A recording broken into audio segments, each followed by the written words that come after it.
취업엔 2부의 문을 열겠습니다. 취업엔 2부는 스텝 바이 스텝 시간이죠? 네, 취업 스텝 바이 스텝 책임져 주실 분이죠. 인컨설팅의 이정원 대표님과 함께하겠습니다. 어서 오세요. 네, 어서 오십시오. 네, 반갑습니다. 네. 자, 오늘 키워드 뭘까요? 주제를 화면 통해서 함께 보시겠습니다. 네. 베이비붐 세대 재취업이라고 나왔는데요. 베이비붐 세대, 그러니까 베이비 부머를 말하는 거죠. 네. 요즘 한창 뭐 은퇴를 앞두고 있다 이런 게 사회적 문제가 또 되기도 하잖아요. 네, 은퇴를 앞두고 있고 또 이미 퇴직을 하신 그렇죠. 그 세대를 이야기하고 있습니다. 네. 오늘의 주제는 요즘 좀 관심의 중심에 있는 베이비붐 세대의 재취업에 대해서 알아보도록 하겠습니다. 네, 뭐 굳이 말하면 58년 개띠 이후에 그분들은 이제 좀 베이비 부머 세대라고 얘기를 합니다. 네. 예, 노년 취업 문제 뭐 하루 이틀 문제가 아닌데요. 맞아요. 자, 베이비 부머 세대 취업 시장 현재는 어떤 상황인가요? 네, 우선 은퇴를 앞둔 그 한국 베이비부머는 네. 700만 명에 육박하고 있고 베이비부머 은퇴자는 2019년에 300여만 명에 이를 것으로 전망을 하고 있습니다. 네. 베이비부머 세대에게 재취업이란 하늘의 별 따기인 만큼 쉽지 않다는 것이죠. 서울 은퇴자 협동조합장에 따르면 보통 6개월 이내에 재취업을 하기를 원하지만 보통 1년 이상 소요가 되고요. 재취업한 사람 중 70% 가까이는 업무에 만족하지 못해서 1년에서 3년까지만 근무한 뒤에 또다시 실직자로 내몰리는 경우가 허다하다고 합니다. 네. 실제 많은 이제 박람회들이 열리고 있는데요. 박람회에 참여했던 사람들은 주로 보험 설계나 다단계 영업, 판매직에 한정되어 있고 좋은 일자리는 많지 않다라고 합니다. 사실 은퇴한 베이비부머 대부분이 전문성을 가지고 있지만 본인의 적성을 살려서 다시 재취업한다라는 것은 구조적으로 좀 힘든 상황이라고 볼 수 있다라는 거죠. 네, 베이비부머 세대가 취업을 하는 것도 하늘의 별따기고 그마저도 오랫동안 지속하기가 한 곳에서 이렇게는 어려운 일인데 네. 이 세대가 취업을 하는 데 있어서 취약한 부분이 있다면 어떤 것들이 있을까요? 네, 우선 퇴직 후에 그 미래에 대한 불확실성으로 인해서 네. 상실감이 발생하게 되고요. 그렇죠. 구직 및 창업에 대한 좀 정보라던가 자신감 부족 등으로 경력 전환에 대한 기대감이 낮다는 것입니다. 무엇보다 경제적으로나 가족들과의 관계 등 현실적인 어려움도 직면해 있는 세대다라고 볼 수 있습니다. 네. 아까 언급되었듯이 시장에 대한 정보가 부족하다는 것은 곧 다양한 직업 정보에 대한 부족이라는 겁니다. 요즘 세대처럼 인터넷을 통한 정보를 쉽게 찾아볼 수 있는 세대가 아니다 보니까 제2의 도약을 위한 준비가 좀 어렵기도 하고요. 또 그것에 대한 필요성을 인식하지 못하고 있는 경우도 많습니다. 네. 뭐 저희 오프닝 때 70대 분들이 영상 편집도 하고 그렇죠. 뭐 그렇게 물론 그런 분들도 계시지만 그래도 나이가 좀 있으신 분들 보면 전반적으로 인터넷 정보가 좀 부족하신 편이거든요. 자, 그렇다면 이런 취약 부분을 좀 보완할 수 있는 방법은 어떤 게 있을까요? 네, 일단 현재 베이비부머 세대들 그 취업을 위한 일자리가 많이 오픈되어 있는 것이 아니기 때문에 취업에 대한 환상을 벗는 것이 좀 필요합니다. 그리고 특히나 예전에 뭐 대기업이라던가 높은 자리에서 좀 임원직을 했던 분들일수록 과거 직이라던가 대우에 대한 미련을 버리는 것도 필요합니다. 간혹 재취업 교육을 가보면 과거 본인의 직업과 직위로 인해서 교육생들과 어울리지 못하고 또 아직 환상을 갖고 있어서 현실에 적응 못하시는 분들이 굉장히 많은데요. 심지어 이미 몸에 내재되어 있는 독립성으로 인해서 관계를 악화시키는 경우도 꽤 많이 보곤 합니다. 네. 그래서 행동의 자신감, 감정의 자신감, 정서의 자신감 회복을 필요로 하고 있습니다. 실제로 재취업을 원하는 은퇴자가 취업을 하기 위해서 사전적으로 동반되어야 되는 것이 현 심리 상황 체크와 태도, 신념, 기술에 대한 요인 분석으로 해보는 것이 좋습니다. 네. 그런데 사실 어느 정도 심적으로는 이해가 되긴 해요. 네. 젊었을 때 이제 기업에 계실 때 어느 정도 높은 직급에 있으셨고 오랫동안 일을 해오셨는데 새롭게 좀 낮은 자세로 시작을 하신다는 게 사실 어려울 것 같다. 뭐 이런 생각은 충분히 드는데 심리 상황 분석이라는 게 그러면 이렇게 낮은 직급이라도 좀 잘 받아들일 수 있는 마음의 준비가 되어 있나 이런 걸 좀 보는 검사일까요? 네, 맞습니다. 사실 구직 활동에 가장 많은 영향을 미치는 부분이기도 합니다. 현 심리 상황 분석이라는 것은 보통 수용성, 안정성, 스트레스 정도를 파악해야 합니다. 예를 들면 수용성에서 낮은 점수를 보이고 있는 은퇴자는 현재 상황에 대해서 말하는 것을 주저하고 무기력하고 무엇을 해야 될지 몰라서 막막해하는 경우입니다. 일단 변화 관리가 어렵다는 거죠. 네. 또 안정성이 낮은 은퇴자는 불안 수준이 높고 초조해하는 경향이 있으며 어디든 빨리 직장을 구하고자 해서 성급한 결정을 내려서 또 다른 빠른 이직을 만들어낼 수도 있습니다.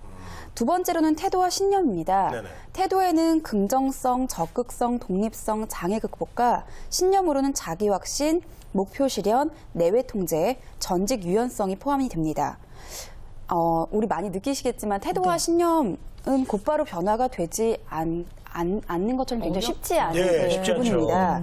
하위 요인들에 대해서 몇 가지 설명과 그것을 해결할 수 있는 방법에 대해서 설명을 드리면 네. 자기 확신이 낮은 은퇴자의 경우는 구직에 대한 자신감이 없고 재취업에 대한 의구심이나 본인이 회사에 적합한 사람임을 설득하는데 자신감이 없다라고 봅니다. 네네. 자기 확신이 낮은 사람은 구직 활동을 이제 방해하고 있는 요소 중에 하나로 꼽히고 있고요. 이러한 경우는 자신을 탐색할 수 있는 검사를 권하고 있습니다. 사실 요즘 세대와는 다르게 이 세대는 본인에 대한 이해가 거의 없다라고 보면 됩니다. 네. 적성을 토대로 직업을 가졌던 것도 아니고 가족의 안정이라던가 어떤 그 조직 내에서도 보수적인 사회에서 그냥 적응되어서 생활했던 그 세대이기 때문에 본인을 알기보다는 좀 맞춰왔던 세대라고 볼 수 네, 있죠. 네. 그러기에 무엇보다 자신에 대한 이해가 먼저 필요합니다. 뭐 가장 흔한 방법으로는 디스크라던가 MBTI, 애니어그램, 애니어그램. 스트롱 검사를 통해서 자신의 흥미, 적성, 성격, 적합한 작업 환경 등을 파악하는 것이 중요하며 자신의 조건으로 취업할 수 있는 곳에 정보 탐색을 해보는 것이 중요합니다. 목표 실현이 낮은 은퇴자는 구체적으로 실현 가능한 구직 목표와 계획 수립이 어렵다고 생각하는 경향을 가지고 있습니다. 그렇기 때문에 목표 실현 방법을 학습하는 것이 필요합니다. 내외 통제는 재취업의 성공 여부는 운이라던가 외적인 요소가 더 큰 영향을 미친다고 생각하는 분들입니다. 그러다 보니까 구직 활동에 대한 동기가 저하되고 구직 활동하는 것에 대해서 소홀한 경우를 볼 수 있습니다. 이러한 경우에는 많은 프로그램이 제공이 되고 있듯이 새로운 학습을 경험해보는 것이 필요합니다. 그래서 어떤 외적 요인으로 인해 구직 활동이 실패했다고 생각하는지를 탐색하고 자신의 노력으로 구직 활동에 성공한 롤 모델을 탐색하는 것이 중요하다라고 보고 있습니다. 네. 자, 사실 이제 경력이 있는 은퇴자분께서는 이제 이러한 사전 준비가 좀 있어야 된다는 것에 대해서는 큰 생각을 하지 못했는데, 저도요. 네. 자, 내용을 들어보니까 좀 오히려 젊은 구직자보다 더욱 이분들이 좀 치밀한 사전 준비가 좀 있어야 되지 않나 그런 생각이 듭니다. 네. 네. 실제 제가 재취업 교육을 가보면 이러한 지금 제가 안정성, 유동성에 따라서 관련된 교육들을 이렇게 해드릴 때마다 네. 굉장히 신기해하고 놀래하시는 모습들을 많이 볼 수 있다라는 거죠. 그만큼 누구보다 본인 자신에 대해서 모르는 경우를 굉장히 많이 보고 있습니다. 네네. 마지막으로 제가 말씀드리고자 하는 것은 바로 기술을 통해서 조금 더 빨리 스킬업을 하는 것이 중요합니다. 네네. 이것 역시 자기 이해부터 시작을 하고 있는데요. 목표 설정, 네트워크 활용, 그리고 서류 작성 및 면접에 대한 훈련입니다. 네. 자신에 대한 객관적인 이해가 굉장히 부족한 분들이고요. 또 자신이 취업과 관련해서 어떤 자원을 갖고 있는지에 대해서 잘 알지 못하는 경우가 있습니다. 네. 그렇기 때문에 과거 경험을 바탕으로 자신의 강점과 약점을 정리하면서 자신에 대한 이해를 증진시키는 것이 필요합니다. 사실 가장 어려워하는 부분 중에 하나가 이거거든요. 그러니까 이력서라든가 면접에 대해서 교육을 시키면 내가 지금 사회 경력 몇 년 차인데 이런 그렇죠. 것들을 해야 되느냐고. 그렇죠. 그러니까 일단 받아들이지 못하시는 분들이 네. 굉장히 많다라는 거죠. 네. 이러한 부분들의 스킬업이 사실 요즘 구직 환경에 맞게 준비가 되어져 있어야 되는데 네. 그것들을 먼저 수용하는 것이 조금 필요하겠다라고 생각이 듭니다. 네. 그래서 요즘은 자기 이해 증진을 위한 다양한 교육 프로그램들이 제공되고 있으니까 활용하는 것이 하나의 방법이 될 수 있습니다. 네. 또한 자신이 재취업하고자 하는 분야에 대해서 실질적인 정보를 제공받을 수 있는 인맥을 활용해야 하며 그게 쉽지 않다면 그 인맥들을 활용하는 방법들 역시 배우는 것이 필요합니다. 인맥은 굉장히 많으실 텐데. 예. 네.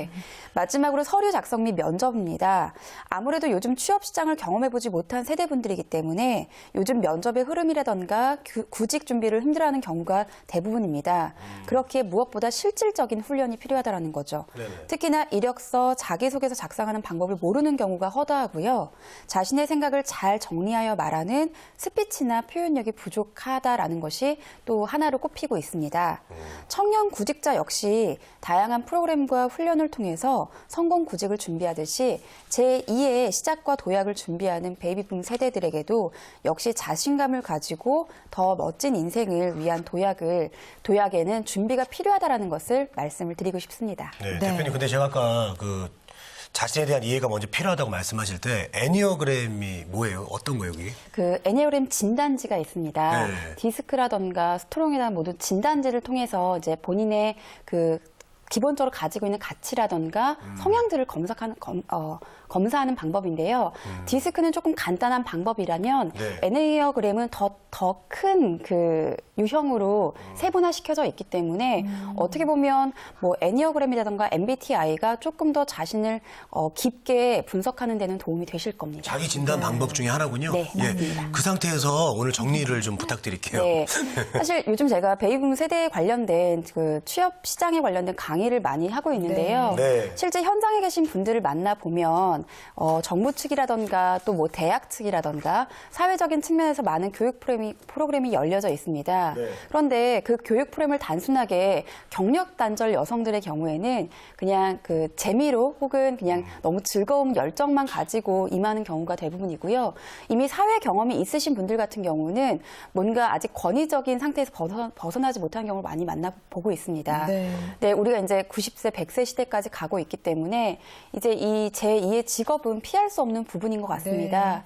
본인의 과거의 그 경험과 경력들을 어떻게 활용해서 내가 더 멋진 인생을 살 수 있을지에 관련된 좀 수용적인 부분들과 또 앞으로 준비해야 될 부분들을 좀 잘 받아들여서 노력하는 부분이 필요하지 않을까 생각됩니다. 네. 네. 자, 취업 스텝 바이 스텝 오늘은요. 베이비붐 세대의 재취업에 대해서 알아봤는데요. 네. 물론 재취업 쉬운 일은 아니지만 이 현실의 자기 상황 잘 받아들이고 훈련과 또 스킬이 또 필요하다는 점 잘 기억해 주셨으면 좋겠습니다. 네. 인컨설팅의 이정은 대표님과 함께했습니다. 고맙습니다. 네, 고맙습니다. 감사합니다.